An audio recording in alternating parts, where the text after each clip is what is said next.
as you know, I mean, I'm a big proponent of, educating yourself and learning to become successful. I mean, one of the key things we say is that you need to have knowledge because action is great, but the first action you should take is always towards knowledge, not towards investing. Because if you just throw yourself in both feet first, well, it's going to go kind of like it did for us, right?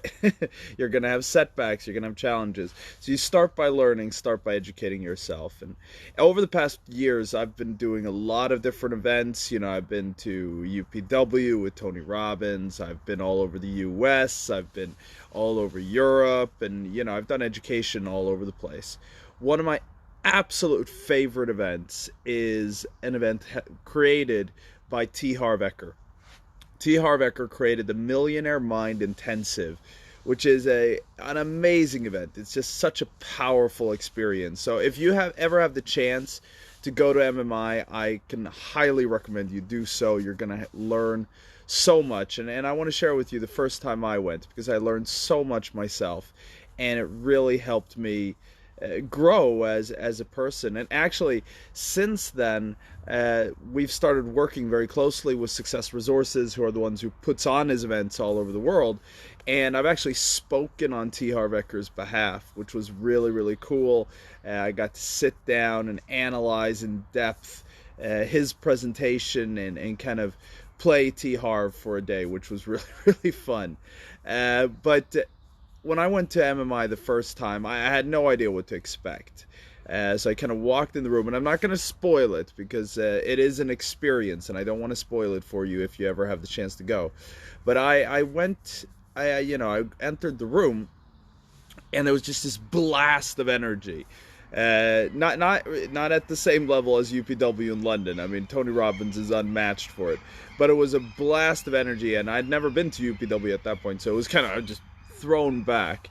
And I get into the room, and they start teaching all these very powerful lessons. Like I said, it's Millionaire Mind Intensive, so it's about how you think to become a millionaire.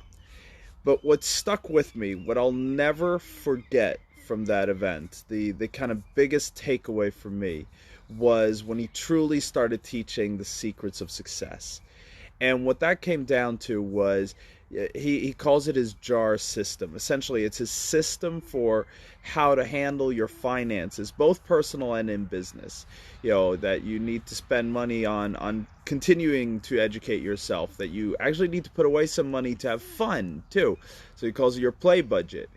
But what really stuck with me was how important he explained that your charity budget is.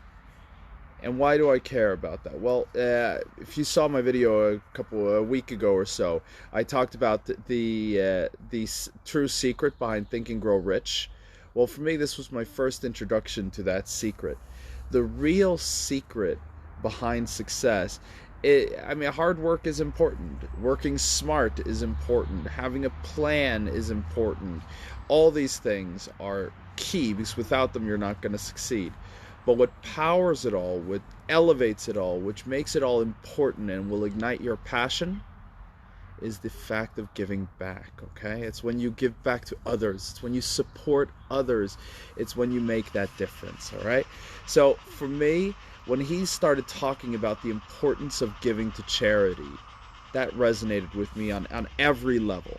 And for me, I think it's so important that you give 10% to charity. And whatever you make, I mean, obviously, the government takes its cut. And, so whatever's left after, whatever is your net salary, I would really recommend. I don't even want to ask because it's more for it's as much for your sake as for the rest of our sake.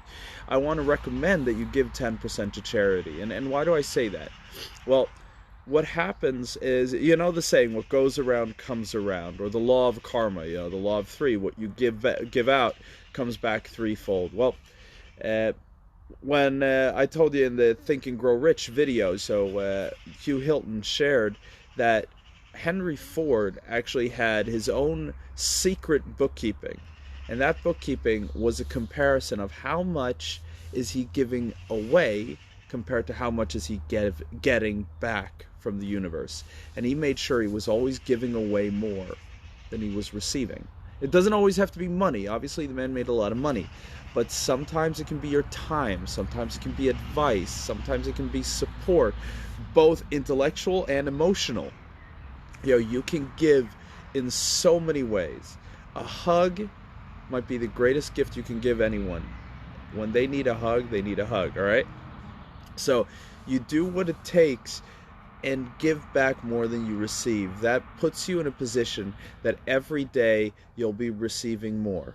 The more you give, the more you get. The more you give, the more you get back. So that was such an experience, and I'm so blessed for having learned that from so many people. I learned that from T Harv Ecker. I learned that from Kim Kiyosaki.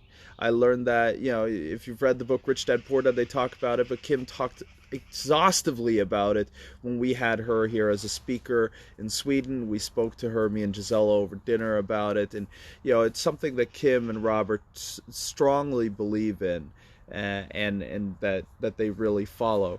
And so I highly recommend, do it, try it, start giving back in whatever way you can.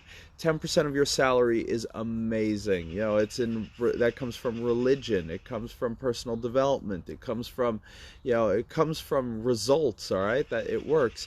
And then if you can't give back in money, and even if you give back in money, give back in other ways too. You can volunteer for charity. You can also be there for your friends, for your family, and be there as support. So try it. I promise it will work.